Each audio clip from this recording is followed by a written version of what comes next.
You've just heard two pretty decent privacy talks, pretty good ones, so you don't really want to hear another one.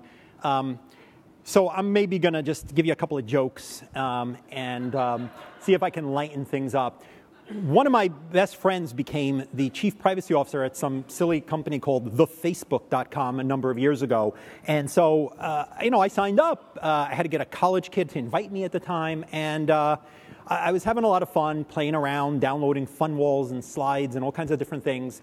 And my wife was starting to get a little resentful. There I am in the office at home after a long day, and I'm like chuckling around, oh, poke him, poke her. And I said, no, honey, this is my business. I have to understand these new technologies. And I figured, I know what I'll do. I will send her a smoochy kiss. There was a little app that, the fun wall or slide wall had. And I downloaded, I pulled down this app. And I realized suddenly that I've hit send, but I never chose her. And of course, it has pre-checked all 500 or 600 friends that I had at the time. No big deal. It's a little embarrassing. I'll just put up a little message at the top of my page. Sorry, friends. I like you all, but I only love my wife. The fun wall or whatever has turned me into an over-amorous spammer. Apologies. But by then, you see, Facebook had cracked down on these things. They didn't want people spamming everybody, and so they rate limited it. I couldn't unsend it, but for the next several months, 8 or 9 randomly selected people from my colleagues, my employers, my old girlfriends, you name it, received this smoochy, sparkling kiss. My wife claims she's never, ever actually received it. So I've set the tone here. I'm not a privacy expert. I was the Consumer Affairs Commissioner for New York, and what was useful about that job is you really had to understand and empathize with the average person, the sophisticated folks, the tech folks, my mother, my friends who, just wanted to get a fair deal and were ready to buy and trade and sell, maybe even share information if they thought there was something fair and in it for them. So I don't want to talk about privacy. I want to talk about responsible data use. I think too much of the privacy debate, as I think you heard from some of the others, is about secrets and what we can hide. And that makes it a push against businesses and against government when the goal of most of the folks in this room is, how can I use people's data? And so, what's the solution? It's been a couple of years now. It's been maybe a decade. As the chief privacy officer years ago at DoubleClick, I testified before a Senate committee that had heard about this thing called behavioral advertising. And oh my God, what's happening and how do we fix it and what are these cookies? And here we are 10 years later with legislative proposals that aim to kind of target or rein in social networking, behavioral advertising. The FTC chairman, who's great, floated an idea last, maybe 2-3 weeks ago, that maybe he'd like to see a do not track list. Can you imagine how quick that would pass Congress? Do not call, that sounds good. Everyone signed up for that. I'll be for the do not track. How does it work technically? A little bit more challenging. And so industry is looking at these things and saying, holy cow, it's been 10 years. There are bills, there's litigation, there are lawsuits. And what are we trying to do, most of us? Discriminate against people? Hurt them? No, we're trying to provide a lot of the services that you talked about. So what can we do to get past this constant, ongoing stress, battle, media scrutiny, litigation? And my argument is that the answer to some of this is actually more data. It is amusing to hear folks show up in DC and say, we're providing users with a more relevant experience. That's why we're tracking them.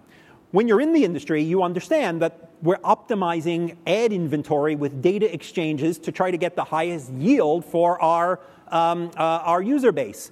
The UI people, the people who design the experience, the app, the site, aren't part of that process. Frankly, if you read some of those privacy policies, what they'll say is, hi, we know you, we try to serve you, we try to sell you stuff.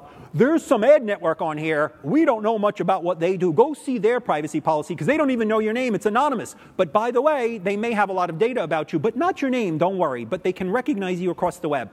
Talk to an average citizen. Again, I've made a living doing behavioral advertising for many years, but talk to the average user and explain, I don't know your name, but I know everything you buy. What? How could you do that? Well, we can do it. Don't worry. It's tricky. We accomplish it. Here's the answer. Make the darn experience actually useful for users. You are Amazon. You are Netflix. You're not just some site trying to put some news out there. There's a lot of complicated data collection. Guess what? Maybe by actually telling people, hey, guess what? We're trying to sell you some stuff. When's the last time you read Amazon's privacy policy or that anyone did? But you kind of know, hey, we're reading we're looking at what books you might be interested in. Talk to the librarians in Washington. The biggest civil libertarians, the biggest privacy advocates in Washington are the librarians. They don't want the government knowing what you're looking at, what you're browsing. But yet we're all really comfortable with our books and our video because we get that there's something in it for us. So A, how can we featureize data use?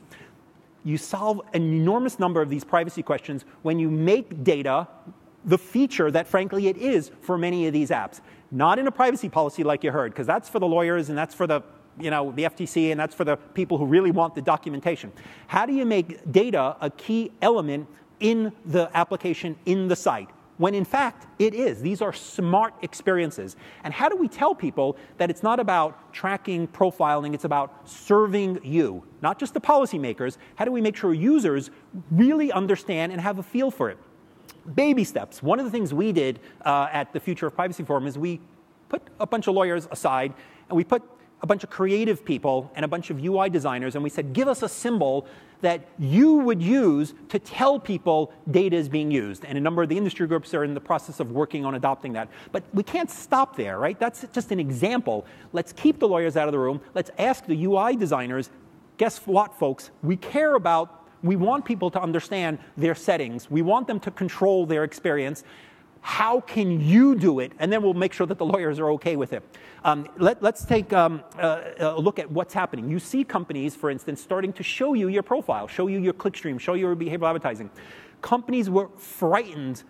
They worried that when we show people what they've done, hey, you're a sports user, you're this, you're that, people would freak out, they'd opt out, they'd turn it off. And the early experience from DoubleClick, from Yahoo, from a number of the companies that are implementing these things is people are looking at them, they're fiddling, they're playing, they're adding data, they're being narcissistic like we all are because they want folks to get them right.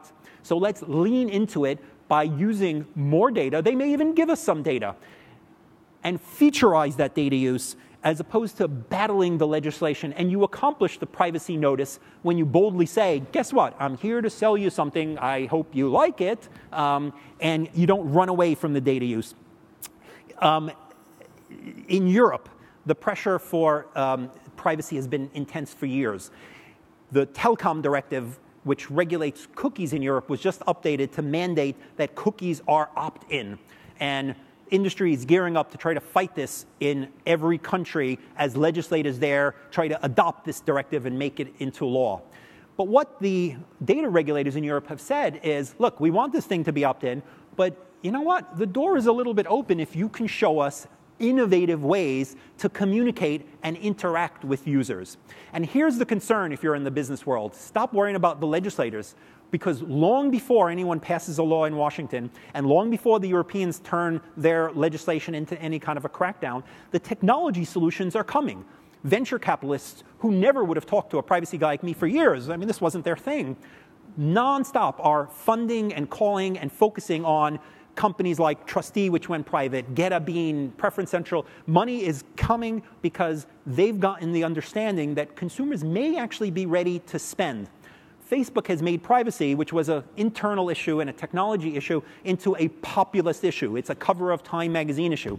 I've worked on a couple of presidential campaigns, and I've done the privacy briefing. And then usually as the first debate comes up, I say, listen, do you want me to brief the candidate? And the answer always is, kid, privacy question in a presidential debate? This is going to be about immigration, the economy, guns. There'll be no privacy question. But privacy for users now is a tangible thing. It's their online identity. They get it. They don't have to be convinced that there's such a thing as behavioral advertising that they should care about. They get that information is out there. And how are they getting it? Pew did an interesting study. There's always this debate. Do users know how to use their settings online? Do they know what's going on? Are they taking control of their experience? And the consensus usually is, no, they don't, and the young generation doesn't care. You know what Pew found? People are. But not because of anything I did or anything business did or any education or anything the FTC taught them. They're using the tools. They're searching each other. They're looking each other up on social media.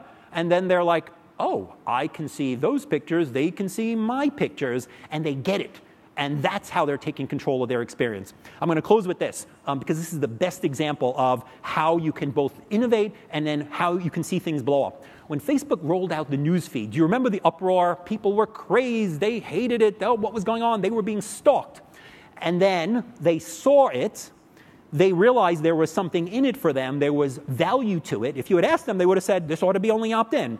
but they saw it. They understood that there was something in it for them, and it was obvious. It wasn't hidden. It wasn't secret. And so despite the initial reaction, they got comfortable, they used it, and boom, it's been an incredible success. In other cases, when users didn't get or understand the settings, or thought maybe it was being done to sell them or to market them or for someone else's behalf, boom, you saw the reaction, and then you saw Facebook, reacting to accommodate that. So I think it's a perfect example of how you've got room to use more data, sometimes even without making someone swear up and down, if it's obvious and if the value to the user is obvious. Thank you for your time and attention today, and I hope these remarks start folks on the path towards featureizing privacy as a great way to use data.